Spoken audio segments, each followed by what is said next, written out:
Good morning, everyone. I would call this video a car talk, but I think there's a PBS program by that name. Right now, I am on the way to a doggy daycare for our dog. She's way in the back there where she's nice and safe. Wanted to talk a little bit while I'm driving here about broadening your musical horizons.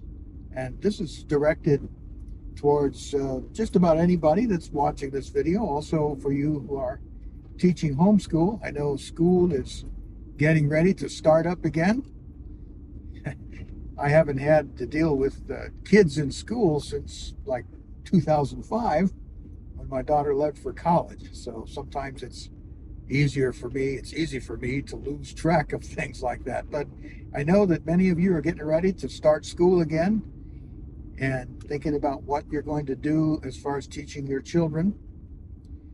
One of the things that I did when I was homeschooling my daughter, this was back in the 90s, was try to expose her to as many different styles of music as I could. I know we all have our own favorite types of music that we listen to, but I think it's important to expose your children.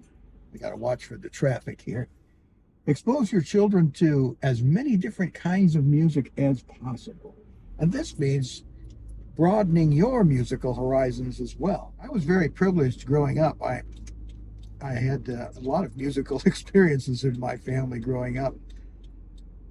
My mother loved classical music, and she actually bought this multi-LP set of piano music played by the great Artur Rubinstein. And so I grew up listening to Artur Rubinstein playing Chopin and playing piano concertos and his favorite pieces that he used to play for encores. It was really a neat thing. And then she would buy me other classical records. I remember listening to The Rite of Spring.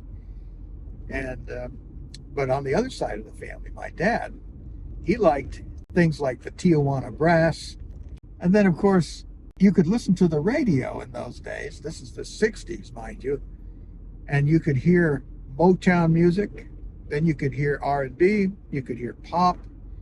And then later on in the 70s, you were hearing some of the singer-songwriter things, Jackson Browne, James Taylor, Carole King, Simon and Garfunkel, and then later on just Paul Simon.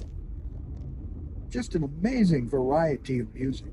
So I was exposed to a lot of different things. Oh, I should mention also that my mother loved mariachi music.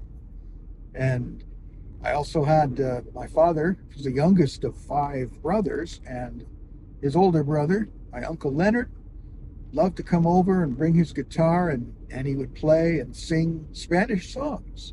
They were beautiful. I wish I could remember them. Musical horizons were very broad. I listened to a lot of different stuff. And so when I was homeschooling my daughter, I exposed her to everything I could think of. She listened to jazz, we listened to classical, we listened to singer-songwriter music, folk music, bluegrass, everything. And the interesting thing was, as a child, she developed a love for several different types of music. She loved to listen to jazz, but she also liked to listen to what she called, I guess what is called K-pop, Korean popular music, or Japanese pop music. There's some real interesting stuff in there. So I got to broaden my music horizons a little bit more too. Nowadays, interestingly enough, she loves to listen to 80s music. So when she comes over for a visit, she brings her phone and a little speaker that connects to it, and she'll play 80s music. All kinds of different songs from the 80s. But she also likes to listen to things like The Planets by Gustav Holst. That's one of her favorite things to listen to. She listens to the original orchestral version, and then she listens to a version done by an artist named Tomita, who used synthesizers to recreate the sounds of an orchestra, but he'd throw in all these unusual sounds. So look him up, Tomita, Tomita, and listen to his version of The Planets. So she has wide tastes in music, and I like to think it's because of the way I try to expose her to all different types of music. Just want to encourage you, if you're wanting to teach your child music, of course, I can enable you to teach them the basics of music through my Music Basics series. And you can also begin to teach them how to play by ear, which I think is a very important skill that can be taught, believe it or not. But try to expose them to all different types of music and expose yourself to all different types of music. I think of what I listen to nowadays, and it's just a little bit of everything. Although I must admit, I don't listen to a lot of heavy metal, but I've listened to enough to know what it sounds like. But I like to listen to classical music. Obviously, I have talked in a past video about the great treasure that's on YouTube of all the classical music that's available. And you can follow along with the scores. I think that is an amazing thing to be able to do. So I listen to classical music. I like music, of course, that I grew up with from the 60s, 70s, and the 80s as well. And singer-songwriter music, because my wife is a singer-songwriter. I'm very interested in that type of music. I've even delved into a little bit of more modern music, although I'm not really interested in atonal music with a lot of dissonance. But you listen to a little bit of it just to see what people were writing in those days. But anyway, that's my word of encouragement for you. Hopefully this has been helpful.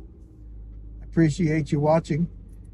These types of videos are a little different because I'm not using any type of notes or any kind of script. I'm just speaking from the heart.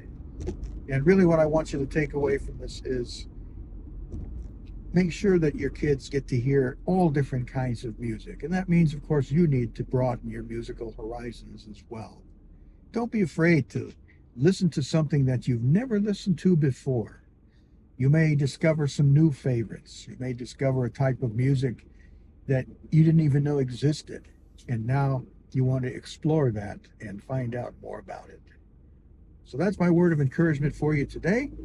I'm going to continue driving now and get my dog to doggy daycare. She's back there just waiting to go play with all her friends. Thanks again for watching. I look forward to speaking to you in the next one.